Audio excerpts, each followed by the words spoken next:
Hair loss is a common problem for men and women. No matter using many various anti-hair loss treatments and products, the result often seems to be missing and the struggle seems to be futile. But nature gives the solution by providing the guava leaves to the mankind. They are an extraordinary cure for hair loss treatment and in increasing platelets in patients suffering from dengue fever. Scientific studies revealed that permanent use of guava leaves can prevent and treat the problem with success. However, it may even stimulate the new hair to grow and boost it up. The guava leaves are rich in vitamin B, that is crucial for a successful struggle with the hair loss problem and the way to a healthy sculpt and vivant hair. Use: take a handful of guava leaves and put it in a liter of boiling water for 20 minutes and let it cool down to room temperature. Use it to rub into the sculpt and leave for several hours. Then you may wash your hair the regular way. For best results, do the procedure in the evening before going to bed.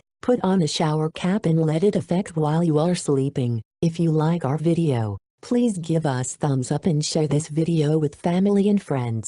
Thanks.